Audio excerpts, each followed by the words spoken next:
Hello, good evening, and welcome to your most authoritative business and economic analysis program live here on TV3. This is Business Focus. My name is Fucus. Thanks very much for making a date with us. Tonight, there is controversy over a World Bank report indicating that Ghana has become the largest gold producer in Africa, beating South Africa. The data said that Ghana exported 158 tons of gold in 2018. That's about 15% increase over the previous year. That's making Ghana dethrone South Africa, which produced 139.3 tons and returned to the high volumes of the 1980s. But there appears to be misgivings about this report, especially when we ban the activities of illegal mining for about 2 years now. Also tonight, we'll seek to interrogate the latest caution by the central bank, warning against the pricing, advertising and receipt or payments of goods and services that are contracted locally in any foreign currency. I beg your pardon. You're welcome to your most authoritative business analysis program live here on TV3. My name is Fucus. We'll take a short break. We'll begin with summaries of news headlines making the world of business.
All right, welcome back to your most authoritative business and economic analysis program live here on TV3. My name is Fucus. Thanks very much for making a date with us here on the program. Pretty shortly, we'll be delving into our big story for the day. But if you're a startup, this is for you. Today on Entrepreneurs Corner, we're helping you choose a marketable business idea.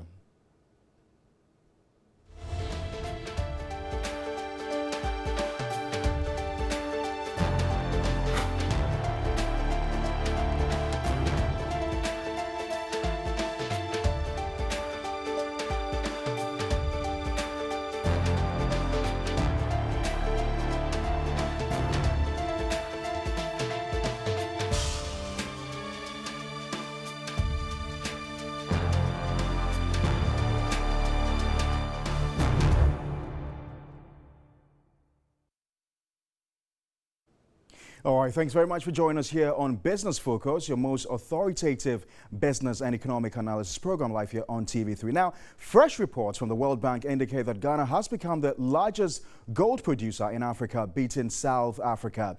The data says that Ghana exported 158 tons of gold in 2018. That's about 15% increase over the previous year. Excluding Ashanti gold fields, Obuasi mines, which accounts for over 50% of Ghana's gold production, small-scale gold miners and Galamsey produce about 15 to 20% of the country's gold. Now, according to unofficial statistics, the Minerals Commission, an estimated 145,662 ounces of gold was collected from small-scale miners in the year 2000 alone. It is no news that over 2 years, activities of small-scale miners was halted. The World Bank's latest report on Ghana's gold production has therefore been questioned as to how Ghana overtook South Africa. We have been joined on the phone lines by the head of public affairs at the Ministry of Lands and Natural Resources, Abraham Otabel. Thank you very much, Otabel, for your time. I know you've seen the report from the World Bank suggesting that Ghana is now the largest gold producer in Africa, beating South Africa to it. There's concerns, however, about how this is possible, considering the fact that we banned the activities of small-scale miners about 2 years now. Do we have figures on how much gold we currently produce as a country?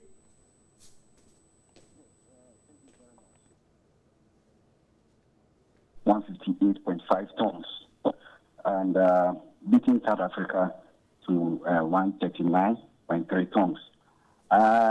It has to do with the fact that South Africa now, as you may be aware, having challenges with their exploration areas. That means many more areas are currently hard to reach, which means that even now to engage in mining activity there, we need more expenses to undertake such an activity, which means that it's no more investor friendly.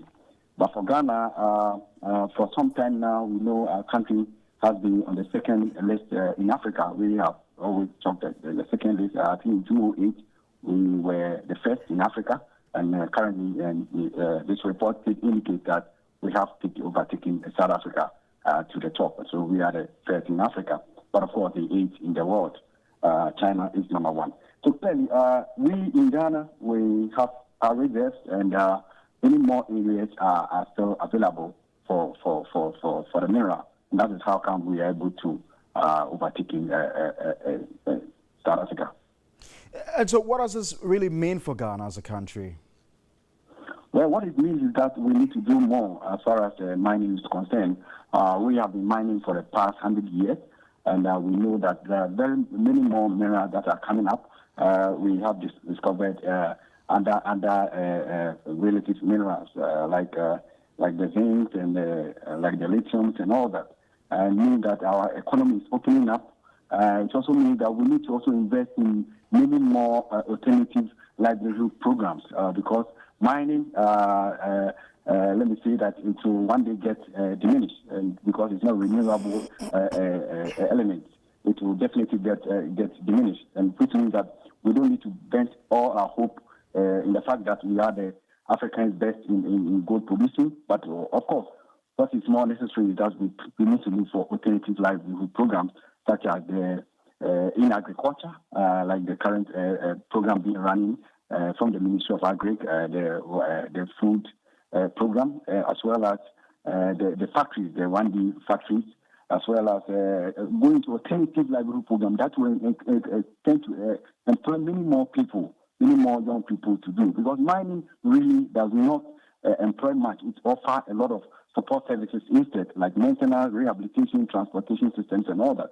And so, yes, it's good news, all right, but we need to do it side by side by also running the main thing of the economy, the agriculture, so that we'll be able to have the two going. You agree with me that currently our GDP is being driven by about 5% of our mining sector. Mining alone contributes about 5% of GDP to the economy. And right. Very well, Otabel. It is a matter of fact that the activities of small-scale gold miners and Galamsey produce between 15 and 20% of the entire country's gold production. Now, if we banned the activities of small-scale mining for 2 years and over, how is it that we also managed to overtake South Africa to become the largest?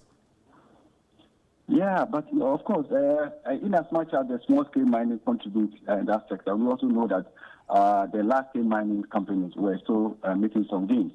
And so, of course, maybe that could be have short up the losses of the small-scale mining sector. But don't forget that since this year, I think throughout the year, where the activities have bounced back and they are doing mining in a more sustainable manner. And so without that, Newmont is also doing very well. And many of our mining companies like Gold Fields have also come up strongly. And so I must say that, yes, the mining sector with the large-scale mining companies have made some gains. And so that could be the trick. Going forward, what may be the challenges to our gold production here in Ghana? Well, the challenge could be that many more areas, green areas, could suffer. But that's one we, as a ministry, as a policy implementation ministry, we have taken notice of that, and we are driving towards that so that many more forest areas are not depleted. Because clearly, if gold production goes up, many more areas are going to be depleted. Forest areas are going to suffer more, and we may have to look at it carefully. And so that could be a major challenge for us. But of course, as a sector that have an oversight responsibility in this area, we have taken keen interest on that, and we are working on that together with other partners and other stakeholders in the industry. I've got to say a big thank you to you, Abraham. Otabel is Head of Public Affairs at the Ministry of Lands and Natural Resources. Thank you very much, sir, for your time. We've also been getting some perspective to this story. A former Chief Executive Officer of the Minerals Commission, Tony Obin, has been reacting to the latest development. Take a listen. Thank you for joining us on Business Focus on TV3. The World Bank has released a new report that's saying that Ghana is now the largest producer of gold in Africa. We've toppled South Africa. I'm sure you've seen this report. What do you make of the reports? Well, thanks a lot. I've always, as a Ghanaian, targeted South Africa as a possible area where we can topple. The report that was released by the World Bank is quite interesting. I have also checked other reports, and I think there's a need for some clear reconciliation to be very certain that that's the case. But I mean, if you come to recall that in 1975, not long ago, South Africa produced about 35% of the world or 60% of the world gold, about 35 million ounces, when Ghana was still under 1 million ounces. But we know that they have been going through challenges lately. In fact, the trend has been about 10 years now, where South Africa gold's production have been going down. The underground mines have not been doing well as they should have. So that's not too surprising. But what is even quite interesting is that just last year, South Africa produced about 140 tons of gold, and Ghana produced 101 tons, about that figure. So it was quite surprising to see that this time around, according to the statistics that I've seen, the World Bank statistics, which is actually based on World Gold Council's statistics, they say that Ghana is now leading with 130.6 tons of gold, while South Africa is following by 129.5. So it's actually a marginal increase. So that should be a good news. But it doesn't necessarily increase our pot of gold significantly. We have done that, but we need to be going into the 5 million ounces of gold and move away from the between 3 million and 4 million ounces of gold that we produce. South Africa had their own challenges, and we also had the challenge of having to deal with galamsey for some time now. What would you say was the turning point for us to topple South Africa? I believe it's more by the large-scale operations, because for 2 years, and I must say that in the last 5 years, the small-scale mining sector, by records, have contributed about 1 million ounces of gold, which constitute between 30 and 40% of our total gold production. Quite significant. But so when in the last 2 years we were asked to stop activities in the small-scale mining, one would wonder why. So in the absence of the 30% or 40%, where did we get the increase? It is possible that when government asked people to stop doing small-scale mining, some others were recalcitrant and they were doing it, and we know it. I mean, we all know it. We are in Ghana. Even when they had stopped, some were doing it. So it is possible that it didn't reduce significantly our production level. This can be ascertained through the Minerals Commission. I hope you find that out from the Minerals Commission about the production from the small-scale mining sector. But I also know that the large-scale mining companies have been upping their games. I know that a company like the Goldfields, the Daman mine, is coming back very aggressively in terms of production. And I've mentioned the Subika underground that recently started, and then of course Asanko mine, which is also ramping up. I mean, it's increased its production lately. Bogoso mine, the Golden Star Resources, interestingly, in spite of their challenges, also upped their production largely through their the Wassa mine in Subri. So, and of course, high-grade production. So I think it would largely be as a result of increase in production by the large-scale sector. All right, so you had that interview with the former CEO of the Minerals Commission, Tony Obin. He was speaking there with my colleague, Grace Hamwa Asare. And just by way of update, we tried to contact the Minerals Commission, who said they couldn't comment on the matter because they could not verify, or if you like, confirm the data the World Bank is quoting, explaining that it didn't come from them. So as and when we get a response from the Minerals Commission, we'll bring that to you. You're still watching Business Focus, your most authoritative business and economic analysis program, live here on TV3. Thank you very much for making a date with us. We'll take a short break. When we return, I'll share with you that information, that circular from the central bank as early as Friday, warning against the quotation or transaction of goods and services in foreign currencies. We'll find out what that means and what the ramifications are moving forward. Stay tuned.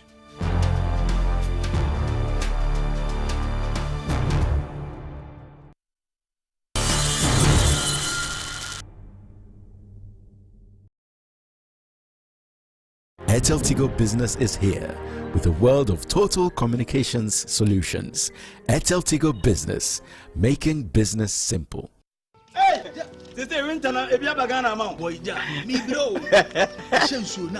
Masa. Secret in India say NS ointment for rest of your dryness. NS ointment, Rubia, except pimples. Monomoninsa, stretch mask. Where my wife, hey, Bobby, for Brasto, no Kokotobi, now in signing Yamutu. Hey! Now read the no. Charlie make that papa. Town NS ointment.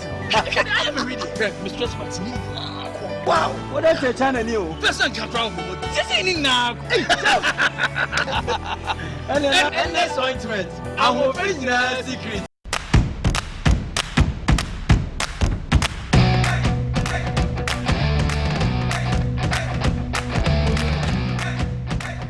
People all over Ghana are choosing 3 lucky numbers out of 10 and winning big! The National Lotteries Authority has brought something exciting and fun. Masa, don't be left out home. Get lucky every 10 minutes and in a grand draw every week. Pick your 3 lucky numbers out of 10 and win up to 300 times your stake every 10 minutes and up to 500,000 Ghana cedis weekly in jackpots. Simply dial *987# on MTN and Airtel Tigo. Follow the prompt and stake with as low as 2 Ghana cedis on your mobile money wallet to stand a chance of winning. Lucky 3 is powered by Key in partnership with the National Lottery Authority. Get lucky anytime, anywhere, and be happy. Terms and conditions apply. This is the real Africa. The one clothed in regal robes of opportunity. What a goal that was. Fashioned with authenticity. Colors, the texture, bearing seeds that bloom proverbs of our ancestors' wildest dreams, calling you to dance between the high skies and never-ending oceans. Native land is talking. The real Africa you know has a swing by her waist and rhythm in his feet. The real Africa lives here on GoTV. Stay rooted to GoTV Plus and GoTV Max to celebrate Africa with us. The culture. Great music. You just can't get it anywhere. We are African. GoTV. Live it, love it.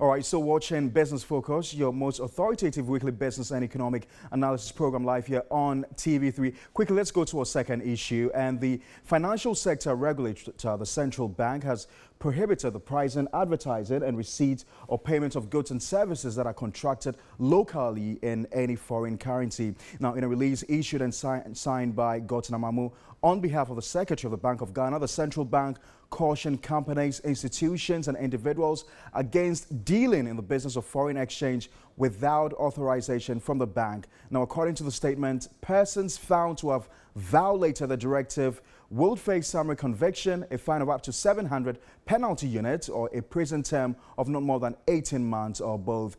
Charles Mensah is a financial analyst. We're going to be speaking to him very shortly. Right, so Charles Mensah is a financial analyst. He's joining us live on Skype. Uncle Charles, thank you very much for your time. So I know you've been monitoring this very latest development by the central bank. This is not the first time we're having such a directive. What's different? What's new? Thank you very much. I think there's nothing really new about that. It's just a repetition of the issues that we've had in the past. Anytime we're having crisis to do with our forex reserves, then all these guidelines are brought to bear to ensure that people would not price themselves in dollars, or people will not charge in dollars or receive in dollars. But the first question we must ask ourselves, when the same directive came in 2004 of recent times, what became of it? Did it work? Why didn't it work?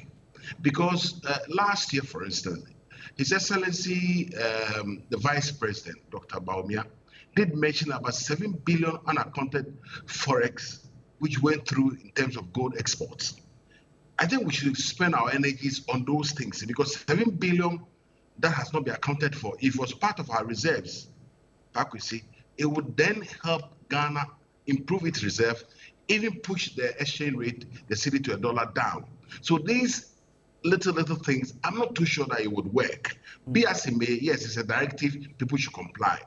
If we take the hotels industry, for instance, the hotel industry, who are the people who come there? They are tourists, and the prices are in dollars.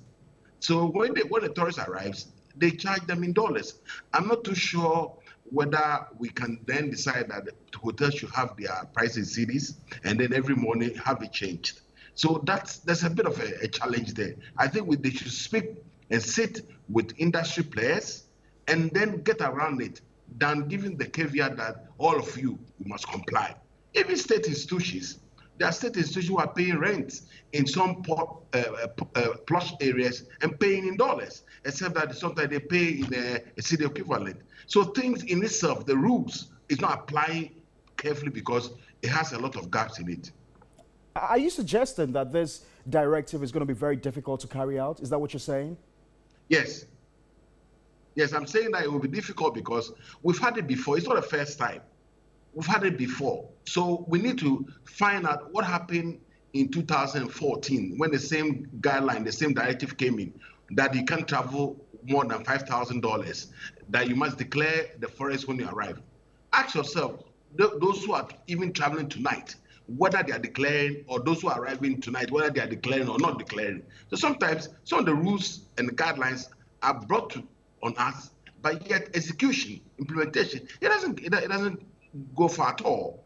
But let's focus rather, how do we improve the fiscal side? I mean, how do we improve on our forex reserves basis? That's a key point. And for our vice president to state categorically that last year, $7 billion of gold was exported out of this country, which was not accounted for. How do we address that? Because we are still producing gold. They are still producing gold in the small scale mining companies as well as the big boys. Now, why is it that the 7 billion, we haven't heard anything about it, whether we've managed to plug the loopholes and therefore we are saving this kind of forex? This is what our people want to hear, not the other aspect that price in cedis, don't price in dollars. I think we should sit with the industry players and agree with them, because there are some people who are receiving dollars as we speak. They're export-driven companies. When they receive the dollars, they pay people also in dollars, and the people out there and spend in CD and CD equivalent. We have Forex Bureau there, and then they have their rate that is happening. But to give a carte blanche that nobody should price in dollars, when there are specific industries, 90% of the expenditure pattern is in dollars. The car companies, they import cars almost every now and then. The state itself buys car from this car company. They quote them in dollars. So this is why I'm thinking that we should sit with the industry players and agree on some mechanism that will help us. And more so, let's focus our energy on the fiscal side, how to block the leakages. Two final quick questions. The finance minister in his last address to Parliament said he had been tasked by the president to come up with the causes of the city depreciation, also to suggest solutions forward. Now, he himself had indicated that there were two solutions moving forward. First of all, there was a need to develop our capital market, both the pensions and insurance, so that we could reduce the over-reliance on the borrowing by foreign loans. Absolutely, on foreign investors. And secondly, I just forgot about the second thing you talked about, but quickly on the issue of the development of capital market. And just to remind you, he also talked about the need to enhance our foreign exchange market. These two things he talked about, are they the solutions moving forward? They are part of the solution moving forward. I think that the value addition is where we have to start from. The value addition, we must state a definite program where Ghana government states categorically that by 2022, by 2023, we will not export cocoa beans not more than 30%. That's a definite statement. That would push all those in the cocoa industry, the players, to move into Ghana, to invest in the powder, to process the cocoa into a secondary, not tertiary, to secondary. So we must be mentioning definite statement. That's what I'm talking about. Definite statement that this is what we are going to do. Two, when it comes to the gold, fair enough, we cannot refine the gold because we don't have a refinery strong as here. But if we focus that we're going to refine all gold, and therefore the airport, all the other places will be ensured that nobody's exporting gold which has not been refined. That is the value addition. The differences will stay here, and that is what I'm talking about. Now, even Parliament, anytime we go to Parliament with the loans that we've taken, look, when we are announcing the figures, even donations or from donor when we are announcing the figure, we always mention it in dollars. So we ourselves, the system is so geared towards mentioning things in dollars. Can you imagine that if you take a loan of 50 million cedis and it's mentioned, although it was in dollars, we can put the figure in dollars in bracket. When we begin to think and speak our cedis, then I'm sure psychologically it will have impact on our own people. But where we are not mentioning it and things are reduced or are converted into dollars, we are mentioning it. It won't help. It won't help us. But this directive, trust me, I'm not sure it will go far. And that's quite interesting. You're so sure that this directive will not go any far? Because this is about the fourth time. We've had it. Anytime, I've been in this country for over God knows how long. Anytime we are in crisis, we draw these guidelines, and one or two companies or one or two individuals will be punished, and it ends there. It ends there. Mr. Mensah, Mr. Mensah, hold on. Maybe you didn't hear the directive clearly. You didn't hear the punitive sanctions that are accompanying this directive. Look, people could even face a prison sentence if they violate this law. I'm looking forward to that, because it will start from state government institutions themselves, because there are some government institutions who are dealing in dollars, except that the governor added that it must be approved, or you have to write to us to approved. So in other words, authorized. But they are paying rent for offices, they are paying accommodation in dollars. And that's very key, in our own yard, so in dollars. So unless otherwise, we stop paying people in dollars as government, as a state, then we can begin to insist that this directive will work. But very finally, how is it that in other countries like the UK, in South Africa, these laws are working? They are working. No, you are mixing it. In South Africa and in UK, for instance, they have various bureau de change that you can go and change money any day, anyhow. What they have rather is that when you enter a shop, the goods there are priced in pound sterling. In pound sterling. So, and then some high street shops, when you go there and they see you're a foreigner, they can even give it to you. You can pay dollars. You can pay in euro, because they are international place of business. There's some shops. The same thing can happen in the hotels.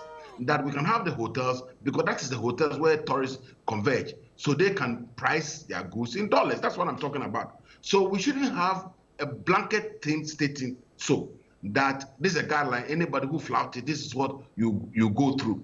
And then you can't travel with this amount of dollars. As we speak, I'm challenging that go to the airport now. How many people are declaring the forex that they have in their pocket? Emirates leaves Ghana almost every day.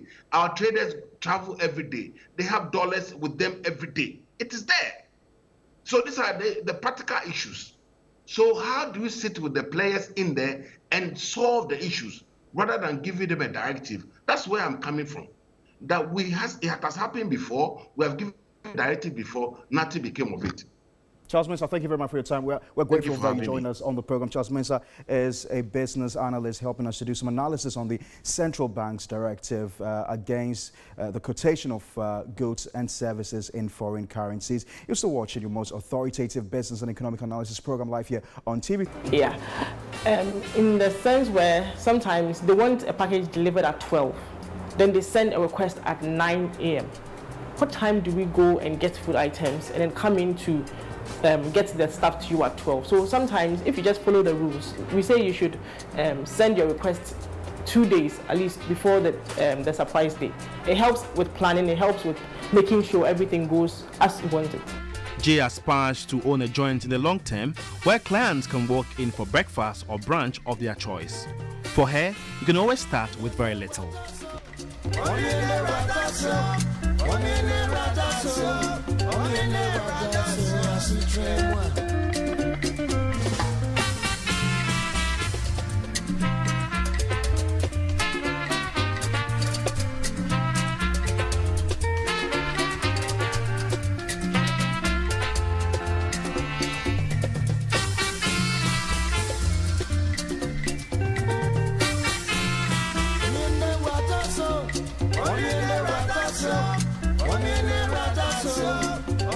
And so this basket here is going for 350 Ghana cedis, and this is going for 220 Ghana cedis. It's got everything in there. It's got scrambled eggs, drink, croissant, sausage, waffles, to mention but a few. Let me tell you one interesting thing. The one that provides basket for Jay can now boast of a motorcycle just because he is working with Jay. And also delivery guys can easily access loans now because he is associated with the brand Jay's Cravings. It's also the rippling effect this business has on people that come into contact with it. It's a positive one, of course. And so this is my breakfast, and bon appetit, you're invited. And so from Committee 25 here at Tema, Josh Queenin reporting for TV3.